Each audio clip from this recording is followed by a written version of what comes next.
At their glamorous 30th anniversary party, James raised a toast to love, then dropped a truth bomb that shattered everything. In front of family and friends, he revealed a betrayal his wife thought was buried. But this wasn't just about infidelity. It was about justice, secrets, and the painful price of truth. For anyone walking into the Charleston Yacht Club that evening, it looked like a celebration of unshakable love. Balloons, laughter, clinking glasses. Everything screamed perfection. Friends, family, old colleagues, neighbors. They were all there to honor James and Karen's 30 years of marriage. No one suspected the storm that was already forming. James had been the one who pushed for the party. Karen hesitated at first. He usually hated big events, but he insisted, saying milestones mattered. And when James committed to something, he didn't do it halfway. All week, Karen floated through preparations, riding the wave of admiration from everyone around her. "You two are couple goals," people kept telling her. "Still so in love after all these years." It felt good. Too good. By 8 o'clock, the place was alive. Music hummed in the background. Laughter echoed across the room, and people couldn't stop talking about the couple everyone thought had beaten the odds. James stood near the front table, smiling, shaking hands, making jokes. Karen moved gracefully between groups, checking on the caterers, greeting relatives, adjusting the details no one else noticed. From a distance, they looked like a team, a partnership. But under that smooth surface, James was holding something back. And Karen had started to feel it hours ago. It wasn't what he said. It was what he didn't say. The quiet pauses. The way he looked at her a second too long, like he was waiting for her to blink first. And when they danced, his hand felt heavier. Not tense, just grounded, as if he were holding on not for closeness, but for control. Still, Karen smiled. She had to. Everyone was watching. And besides, it was just James being James. He got reflective at big moments. That was all. That had to be all. Then he stood up. The band paused and the room settled into anticipation. James adjusted the mic, looked out at the crowd and gave a small smile. 30 years, he said, his voice clear, steady. 30 years of love, challenges, change. 30 years of choosing each other, even when it wasn't easy. The crowd applauded. Karen smiled. His speech was going as expected. Warm, nostalgic, just the right balance of humor and sincerity. But then, something shifted. He turned to her, his eyes locked on hers. "I've always believed that trust is the foundation of love, that without it, everything else starts to crack." Karen's smile faltered, just for a second. "I want to thank everyone here tonight, not just for celebrating with us," James continued, "but for being witnesses to what we've built, through joy and loss, through good choices and not so good ones." The room was still. Everyone thought he was just being poetic. Karen knew better. That wasn't poetry. That was a warning. Then he raised his glass. "To honesty, to seeing clearly, and to knowing who we really are." Glasses clinked. People cheered. But Karen felt a chill. She knew James well. Too well. That wasn't a toast. It was a shot fired. When he returned to the table, he reached for her hand. "Dance with me," he said gently. She hesitated just for a second, then nodded. The band started playing again. They moved to the center of the floor. Their steps were smooth, practiced. From the outside, nothing looked wrong, but every beat of the music felt like a countdown. James wasn't letting go. Not physically, not emotionally. His eyes didn't soften like they usually did when they danced. They searched her face like a detective looking for a slip-up. Then he leaned in, close enough that no one else could hear. "How long did you think you could hide it from me?" Karen's chest tightened. The room seemed to blur. She kept smiling for the guests, but inside everything went silent. "What are you talking about?" she whispered back. "David," James said. Just one name. But it was enough. She tried to steady her breathing. "It's not what you think." "No," he replied. "Because I think I've been a fool for months." The song ended. People applauded again. James smiled, nodded, thanked the band. But to Karen, the night was already unraveling. As they walked back to their table, James leaned in once more. "Enjoy the party," he said quietly, "while it lasts." Karen's stomach dropped. It wasn't just the suspicion anymore. It was the certainty. He knew. Maybe not everything, but enough. And if he was talking tonight, in public, that meant he had more than just suspicion. He had evidence. She sat down, tried to smile, tried to play the part. But her hand trembled. Her throat was dry. And every glance from James felt like a spotlight. Somewhere across the room, she spotted David, laughing, completely unaware of the grenade that had already been thrown. And James? James was just waiting for it to explode. Karen sat at the main table, still smiling, still nodding at guests, but only on the surface. Inside, her thoughts were spinning. James knew, not just suspected, knew. And now every second felt like a trap waiting to snap shut. Across the room, David laughed with her coworkers, unaware of the tension slowly drawing everyone's attention. He looked relaxed, normal, like a man enjoying a party, not one standing on the edge of exposure. James hadn't said anything else, not yet. But the way he kept glancing in David's direction, the way his hand remained just a little too still on the table, told her he was planning his next move. "Can we talk?" he said suddenly, quietly, without looking at her. Karen turned to him, startled. "Now?" James nodded once. She hesitated, then leaned in. "How long did you think you could lie to me?" His voice was calm, quiet, but each word was precise, measured, deadly. Karen's stomach dropped. She opened her mouth and closed it again. She had no idea what he'd seen. The messages? The meetups? Something else? "I don't know what you mean," she said, even though they both knew the words were empty. James looked at her like a stranger. "David," he said, "let's not pretend anymore." The name landed again, sharper this time. Karen's eyes darted around the table. No one was close enough to hear them. Yet. "You don't understand," she said, her voice low and shaking. "No, Karen. I think I understand more than you realize," he replied. "I understand that for the past few months you've been lying to me, meeting him, texting him, and hiding it all while we planned this party." Karen stared at her glass. "I never meant for it to be like that." James leaned back slightly, still watching her. "Then what did you mean for it to be? Tell me that." Karen couldn't answer. She had no good explanation, no version of the story that would make her look innocent. She had convinced herself she was just being supportive, that David, grieving his wife's death, needed a friend. But somewhere along the line, it had become more than that. Not an affair, not physically, but emotionally. She couldn't deny it, not anymore. James's eyes stayed on her. "You thought I wouldn't notice. 30 years, Karen.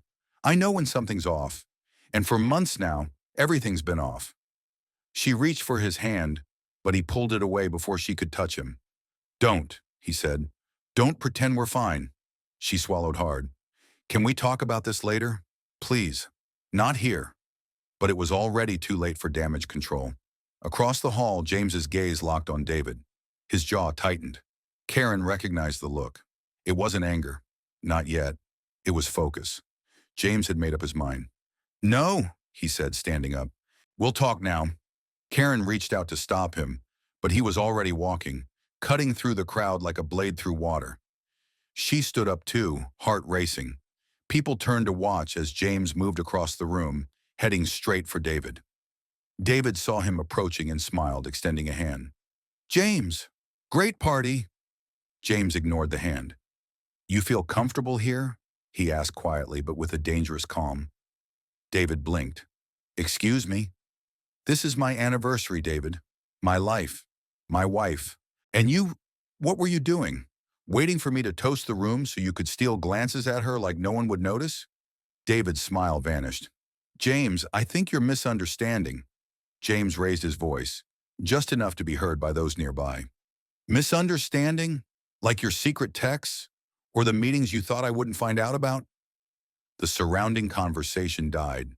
Heads turned. "James, don't do this here," Karen said, appearing beside him, her voice low but urgent. He didn't even look at her. His focus was locked on David. "I trusted you," he said. "You sat at my table. You called me your friend." "Nothing happened," David said quickly. "It wasn't what you think." James laughed once, bitter and quiet. "Then explain it to everyone here. Go ahead. Tell them why you were sneaking around with my wife." Karen grabbed his arm. "Please stop. Not here. He shook her off. Why not? You weren't worried about where you were when you sent him those messages. The room was now silent. People stopped pretending not to listen. David looked down, defeated. Karen's hands shook. She could feel the judgment settling like dust around them.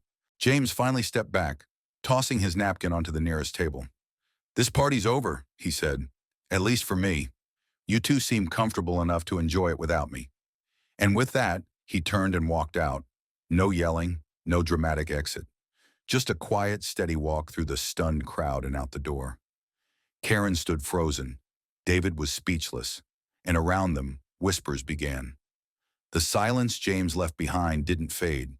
It grew heavier by the second. Conversations picked up again, but quieter, cautious, like people were afraid to speak too loudly. Karen remained by the table, her hands clenched, jaw tight.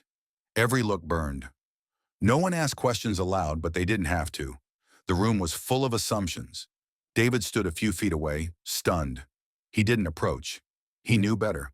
Karen didn't even glance at him. She scanned the hall. James had vanished.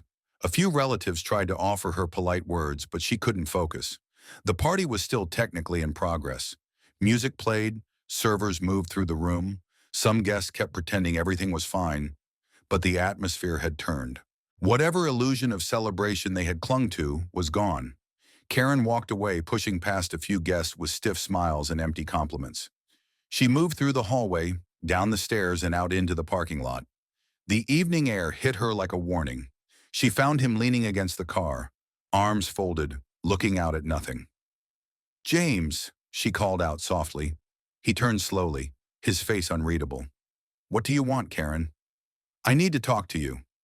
Now you want to talk? He said, voice low and cold. You had months, and you waited until the middle of our anniversary party. She stepped closer. I didn't want this to happen. Not like this. That's the part that bothers you? The way it happened? He shook his head, his voice tightening. You lied. You snuck around. And you left me out of my own life. I was trying to help him, she said. David was in a dark place. His wife died. He didn't have anyone. And you decided to become his emotional crutch? James shot back. Behind my back? It wasn't an affair. Really? Then why did you hide it? Karen paused, unable to answer. James leaned against the car again, staring past her. I read the messages. I saw the looks. You might not have slept with him, Karen, but what you gave him should have been mine. Your time, your trust, your loyalty. I didn't plan it, she said quietly. It just happened. I didn't know how far it went until it was too late. And still, you said nothing. She stood still for a long moment, then spoke. I was afraid. Of me? His voice cracked slightly, but he didn't raise it. After everything we've been through, that's what you think of me? I didn't want to lose you. James gave a bitter laugh. You already did, Karen. You just didn't notice. They stood there in silence, the sounds of the party muffled behind them. I never stopped loving you, she said finally. I just forgot how to show it. That doesn't change what you did. She nodded. I know. James rubbed a hand over his face. I keep asking myself, what part of our marriage made this possible? Was I not enough? Did I miss something? Or were you just done and too scared to admit it? No, she said firmly. I wasn't done. I'm not done. He looked at her then, really looked at her, and for a moment Karen thought he might soften. But the distance in his eyes returned just as quickly. I need space, he said. I can't be near you right now. Are you leaving? I already did. James, please, don't shut this down like it meant nothing. He opened the car door but paused. It meant everything. That's why it hurts. Then he got in, started the engine, and drove off. No yelling, no slamming doors. Just the sound of tires on pavement and the hollow quiet he left behind. Karen stood in the parking lot for several minutes, trying to gather her breath. The weight of it all settled on her shoulders. The betrayal, the exposure, the way her choices had cracked the foundation of a marriage that had survived so much else. When she returned to the hall, the mood was subdued. Conversations had shifted to safer topics, but glances still followed her. She felt like a ghost in a room full of strangers. David stood near the back wall, looking like he wanted to disappear. He gave her a faint nod, uncertain. Karen didn't return it. Not yet. She passed him without a word and returned to their table. The decorations looked different now, hollow. The flowers, the candles, the photos of a life once admired now looked staged, a backdrop to a lie. Later, after most of the guests had left, Karen went home alone. The house was dark and quiet. She didn't turn on the lights. She just sat in the silence, surrounded by reminders of what had been. On the coffee table was an envelope. Her name was written in James's handwriting. She opened it with shaking hands. Karen, tonight was supposed to be a celebration of everything we've survived. Instead, it reminded me how fragile trust can be. I don't know what happens next. I just know I need time. Karen sat back, the letter trembling in her hands. There were no ultimatums, no rage, just exhaustion, disappointment, and a clear message. The damage was done. She folded the letter slowly, placed it back in the envelope, and held it against her chest. She had wanted to fix things. Now she wasn't sure if fixing was even possible. Karen didn't sleep that night. The letter stayed on the table, untouched, as she paced through the quiet house. Everything felt unfamiliar now, like a place someone else had lived in. The walls still held the pictures, the furniture was in the same place, but the warmth was gone. She hadn't realized how much of that warmth came from James simply being there. By morning, reality had settled in. James was gone. Not permanently, at least not yet, but emotionally, he had checked out. And Karen knew the next step wasn't convincing him to come back. It was answering the questions she had avoided for months. Why did she let it get this far? She dressed quickly and left the house without eating. She didn't know exactly where she was going until she pulled into the parking lot of David's office. He was back at work. Something about diving into routine to cope with grief, or so he told her. Karen wasn't there to comfort him this time. She found him near the front door finishing a call. "Karen," he said, surprised. "Are you okay?" "No," she answered. "And I don't think you are either." He looked around, uncomfortable. "Can we talk inside?" "No," she said. "This won't take long." He nodded, stepped closer. "I'm sorry. I never meant to get between you and James." She didn't respond immediately. "You didn't force anything. I made the choices. I let it grow into something it shouldn't have been."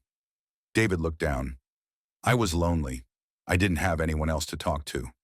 "I know," she said, "but you weren't the only one struggling. I was too. And instead of facing my own problems, I used yours to avoid mine." He frowned. "You helped me." "No, I didn't," she replied. "I used you to feel needed. It gave me something I wasn't getting at home, but it wasn't your responsibility to fix me." David tried to interrupt, but she held up a hand. "This isn't about blame. It's about clarity. You're a good man, David, but we crossed a line. Maybe not in the way people think, but emotionally." "Absolutely." He nodded slowly. "So what now?" "I go home and deal with the fallout. And you start rebuilding your life without leaning on someone else's marriage." Karen turned and walked away. She didn't look back. That afternoon, she met with Margaret, her closest friend and one of the few people who hadn't looked at her with judgment after the party. Margaret didn't sugarcoat things. She never had. "Are you ready to be honest with yourself?" she asked the moment Karen sat down. Karen didn't flinch. "I've been lying to myself for a long time." Margaret leaned in. "You didn't cheat in the way people think, but you crossed a line, and now you have to own that." "I know," Karen said. "That's what I'm trying to do." "So what do you want from James?" "I want a chance to fix it," Karen replied, "but only if he wants that too." Margaret gave her a long look. "You're not owed forgiveness. You know that, right?" "I know." "Then you're already doing better than most." They sat quietly after that. No more advice, no attempts to explain the past. Just two people sitting with the weight of what couldn't be undone. That evening, Karen returned home. No letter this time. No message from James. She didn't expect one. Instead, she sat in the living room and opened a blank notebook. At the top of the page, she wrote one question: what went wrong? And she started writing. Not about James, not about David, about herself. How she had slowly disconnected. How she had started feeling invisible and didn't speak up.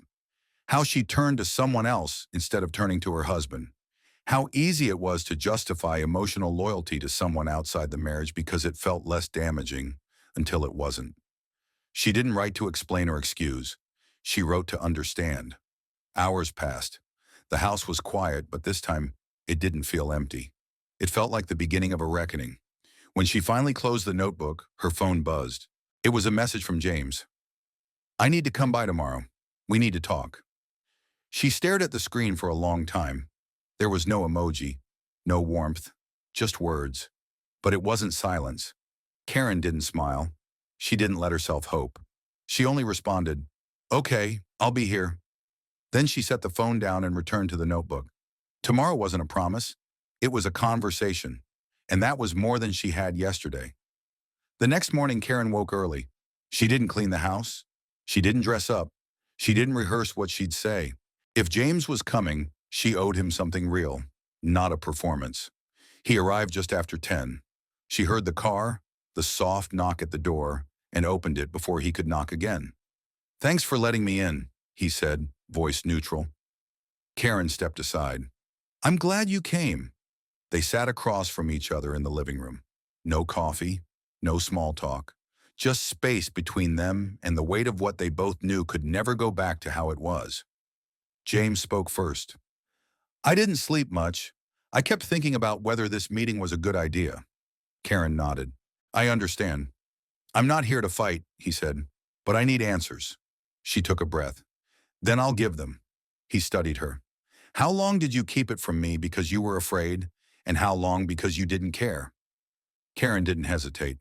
"I always cared, but I got used to silence, to pretending. I told myself I was protecting you, when really I was protecting myself from the consequences." James sat back. "You didn't think I deserved the truth?" "I thought the truth would break us, but I broke us anyway by hiding it." He nodded slowly. "It wasn't just about David. You drifted away long before him." "I know," she said, "and I didn't speak up when I should have.